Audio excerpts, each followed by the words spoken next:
Ya, akhirnya kita sudah menemukan keputusan dari FOMC yang juga sebetulnya tidak terlalu mengejutkan ya. Ini persis dengan rekayasa ataupun skenario yang kemarin kita coba tuangkan dan salah satu yang paling saya cermati adalah perkataan ataupun pernyataan Powell. Kira-kira apa yang dikatakan? Kurang lebih ini dia ulasannya. So, kemarin kita sudah sempat list untuk skenario atau beberapa skenario yang harus diperhatikan terhadap pengumuman dari Federal Reserve atau FOMC meeting kemarin.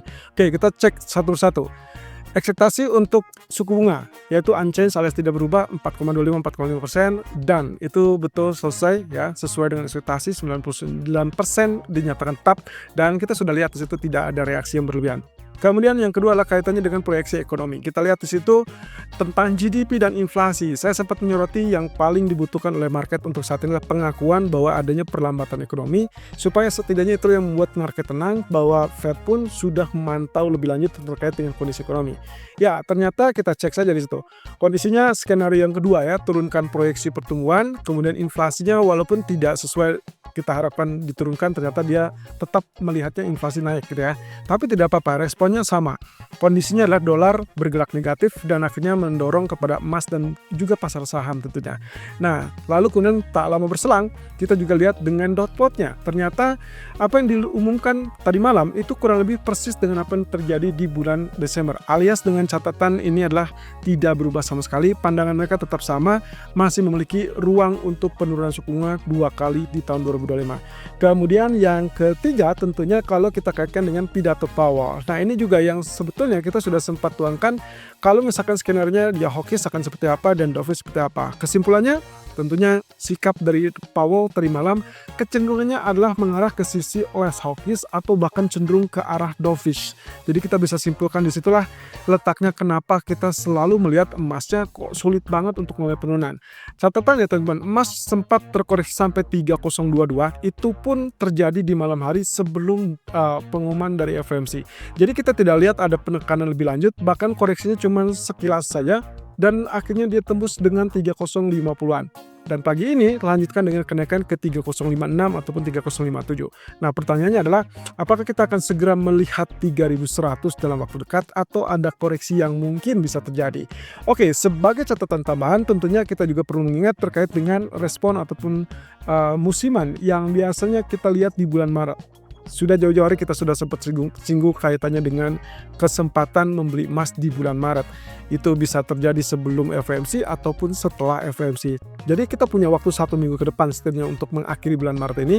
Tapi hati-hati, kalaupun misalnya kita kaitkan dengan efek bulanan yang mana adalah bulan Maret dianggap sebagai bulan terbaik, maka seharusnya itu akan extend sampai mungkin minggu pertama bulan April. Jadi kira-kira masih ada kesempatan apa tidak ya? Nah, hal yang juga cukup mengembirakan di sini kalau kita lihat dari dot plot ini comparisonnya teman. Jadi dot plot yang kiri adalah dot plot waktu kita lihat di FOMC bulan Desember 2024, terlihat di situ ada ekspektasi bahwa suku bunga itu akan turun ke 3,9%. Lalu kemudian titik terakhir suku bunga adalah di 4,25 sampai 4,5%. Jadi kalau misalkan kita lihat ada penurunan ke 3,9, itu artinya diartikan juga ada kecenderungan untuk potensi penurunan sekitar 50 basis point. Artinya 50 basis point ini adalah 2 kali 25 basis point atau 1 kali pemangkasan 50 basis point. Cuman untuk 50 basis point kelihatannya sulit untuk terjadi karena Fed dalam hal ini Powell sudah menekankan berkali-kali bahwa mereka tidak lagi untuk mengincar penurunan yang agresif. Artinya kalaupun terjadi penurunan itu berarti bertahap dan itu kecil-kecil. Dan kategori kecil ini berarti artinya 25 basis point. Nah, di sisi yang kanan adalah dot plot yang tadi malam, pertemuan atau FOMC meeting bulan Maret 2025. Dan angkanya tetap sama, 3,9%. Jadi ada ekspektasi untuk mempertahankan opsi penurunan suku bunga itu sebanyak 2 kali 25 basis point di tahun 2025. Tapi tambahannya, Powell menegaskan bahwa hal ini masih bisa berubah tergantung situasi ataupun kondisi perekonomian. Di mana pernyataan dari Powell tadi malam salah satunya adalah menyoroti terkait dengan adanya perlambatan ekonomi. Oke, kemudian proyeksi ekonomi. Kita lihat di sini, bahkan menunjukkan adanya ekspektasi di tahun 2025 itu mengalami penurunan. Jadi khususnya ini penurunan untuk GDP. Di proyeksi bulan Desember yang lalu, jelas diterapkan bahwa proyeksi mereka melihat ada pertumbuhan ekonomi sekitar 2,1%, tapi kemudian tadi malam itu diperbarui dengan turun ke 1,7%. Kemudian untuk tingkat pengangguran dirasakan kemungkinan ada kenaikan. Kalau misalkan di bulan Desember proyeksinya 4,3, ternyata untuk yang terbaru diproyeksikan naik ke 4,4%. Kemudian PCE, inflasi PCE waktu bulan Desember melihat ada kenaikan 2,5, sekarang dia update dengan kenaikan pula 2,7%. Ya, kemudian core PCE juga sama, naik dari 2,5 menjadi 2,8. Secara keseluruhan kalau kita artikan di sini, proyeksi untuk inflasi mulai kenaikan, sementara proyeksi untuk GDP mengalami penurunan. Apa sih artinya? Satu sisi teman-teman, kalau melihat seperti ini, sebetulnya ini berarti menggambarkan situasional yang mana tarif itu masih tetap dalam pertimbangan yang dikhawatirkan akan memicu kenaikan harga sehingga akhirnya inflasi tetap tinggi. Dan itu ya pula yang disampaikan oleh Powell, bahwa dia melihat ada kondisi di mana tarif ini justru mengganggu kepada inflasi, walaupun harapannya adalah transitory alias sementara. Kemudian kalau kita lihat dari GDP, proyeksinya diturunkan. Ini berarti menggambarkan ada kecenderungan bahwa Bank Sentral, dalam hal ini Federal Reserve, itu sudah mendeteksi adanya perlambatan konsumsi ataupun perlambatan, ya kita sebut saja dengan consumer spending atau pengeluaran konsumen. Ada keterbatasan, ada pembatasan dari pengeluaran sehingga akhirnya berdampak kepada aktivitas ekonomi yang relatif lebih lemah. Ya, itu yang diakui oleh Powell dan kawan-kawan setidaknya dari proyeksi GDP ke depan. Artinya lagi, sebetulnya kebijakan tarif satu persatu sudah terbuka bahwa kalaupun misalkan kebijakan itu akan mendongkrak kepada inflasi, tapi ujung-ujungnya daya beli yang berkurang itu menyebabkan aktivitas ekonomi relatif lebih lambat. Nah, jadi kesimpulannya, saya rasa ini memvalidasi juga kekhawatiran market terkait dengan potensi adanya resesi karena perlambatan ekonomi tersebut. Nah, sementara kalau dari pernyataan dan juga sesi tanya jawab, saya menggarisbawahi satu pernyataan dia yang cukup menarik di sini, yang so far bisa dibilang pernyataan yang mungkin pengulangan, tapi kali ini kalimatnya relatif lebih tegas menurut saya. Oke, kalimat tersebut itu adalah tertuju kepada Fed lebih prefer untuk menahan suku bunga ataupun memangkas suku bunga daripada menaikkan suku bunga. Jadi pernyataannya sebetulnya dari 2 atau 3 kali pertemuan terakhir itu sudah sempat ditayangkan ataupun sudah sempat disampaikan, termasuk oleh para pejabat Fed sendiri. Nah, tapi kali ini pernyataannya lebih spesial menurut saya karena ini menjadikan penegasan di tengah-tengah kekhawatiran market terkait dengan kemungkinan antara menaikkan suku bunga karena kebijakan tarif atau menurunkan karena perlambatan ekonomi. Nah, kondisi ini justru mempertegas bahwa Powell dan kawan-kawan tidak ada keterkaitan ataupun terpikir untuk melakukan kenaikan suku bunga, melainkan mereka lebih prefer untuk hold, menahan, seperti yang terjadi tadi malam, atau nantinya memangkas lebih lanjut jika memang kondisi ekonomi memungkinkan. Kondisi seperti apa? Kalau memang itu kaitannya dengan ekonomi yang dikatakan akan melambat, dan itu berarti proyeksi pertumbuhannya melambat, maka Powell akan mencoba untuk mencermati lebih lanjut apakah dampak perlambatan tersebut akan jauh lebih konkret apa tidak. Jadi artinya wait and see untuk kemudian hari itu balik lagi. Data ekonomi jelas inflasi, kemudian data tenaga kerja, tapi juga menyoroti terkait dengan data pertumbuhan. Segala sesuatu terkait dengan pertumbuhan, termasuk aktivitas manufaktur, itu pun akan menjadi catatan kita. Jadi kemungkinan kedepannya akan terlihat apakah perlambatan itu semakin parah atau tidak. Nah, satu sisi dari seperti biasa teman-teman, setiap ada agenda untuk pertemuan Fed, Trump selalu berupaya untuk sedikit mengkoreksi ataupun bahkan mengintervensi. Walaupun bahasa intervensi mungkin tidak tepat ya. Tapi intinya adalah ada penekanan, ada tekanan yang dia tujukan kepada Powell. Dia mengatakan do the right thing, artinya meminta untuk Bank Sentral bertindak sesuai dan juga relatif benar, di jalur yang benar. Nah, jalur yang benar yang dimaksud oleh Trump ini adalah kaitannya dengan posisi ekonomi. Oke, saya flashback sedikit dengan apa yang disampaikan oleh Nick Timiraos satu hari sebelum FOMC. Dia mengatakan bahwa Fed sebetulnya bisa saja memangkas suku bunga dengan 2 cara. Pertama, kondisi pertama yang memungkinkan dia pangkas adalah kalau menerima kabar bagus. Kabar bagus yang dikategorikan ini adalah kaitannya dengan inflasi yang relatif lebih rendah atau relatif turun. Artinya tidak ada kondisi inflasi yang terlalu tinggi dengan kenaikan harga. Nah, yang kedua adalah opsinya Fed bisa saja memangkas kalau misalkan ekonomi atau ada kabar terburuk dari ekonomi. Dan itu dikaitkan dengan lesunya ekonomi atau yang kita sebut dengan melemahnya atau melambatnya ekonomi. So, kalau misalkan dalam case yang ada di antara 2 poin menurut Nick Timiraos, kelihatannya Fed masih bisa untuk poin yang kedua, yaitu kaitannya dengan memburuknya ekonomi atau melemahnya ekonomi.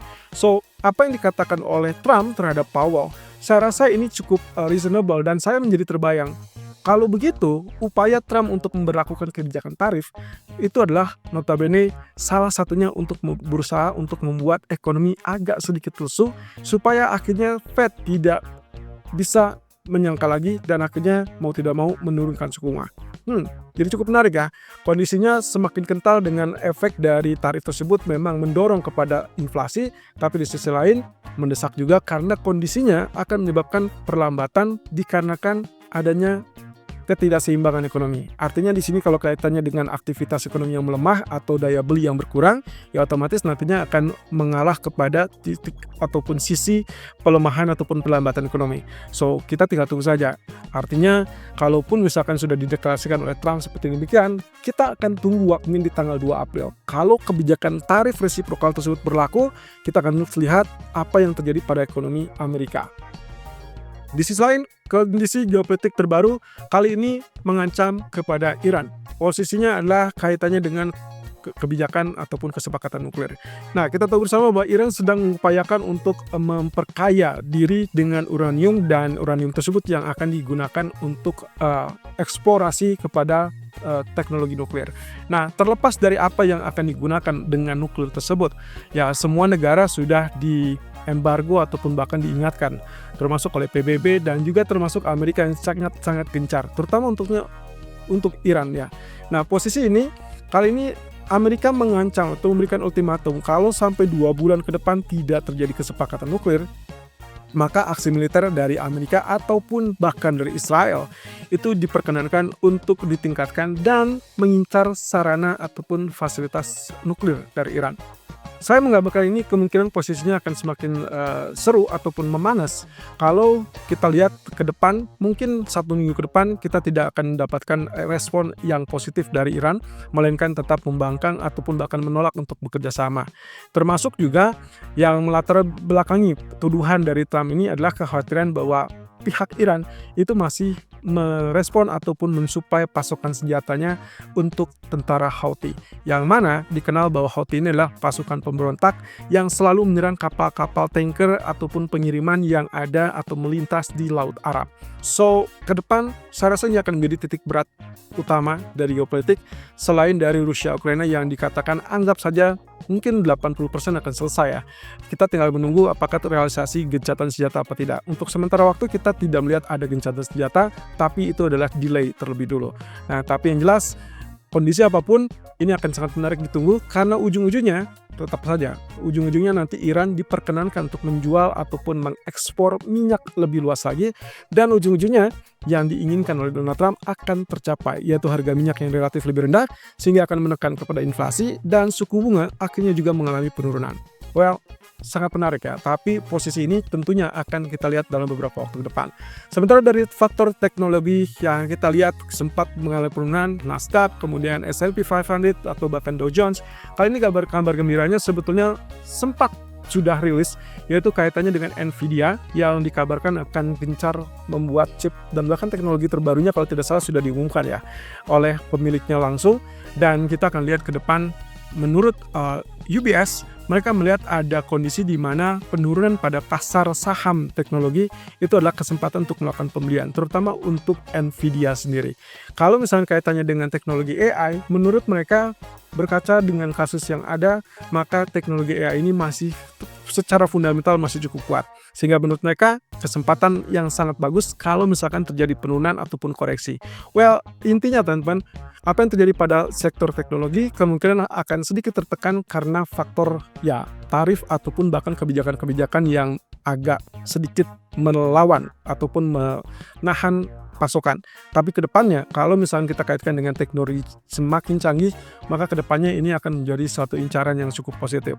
Oleh karenanya kalau kita lihat dari apa yang disampaikan oleh UBS, menurut saya cukup logis ya kalau misalkan melihat dari sisi teknis ataupun bahkan fundamental tersebut.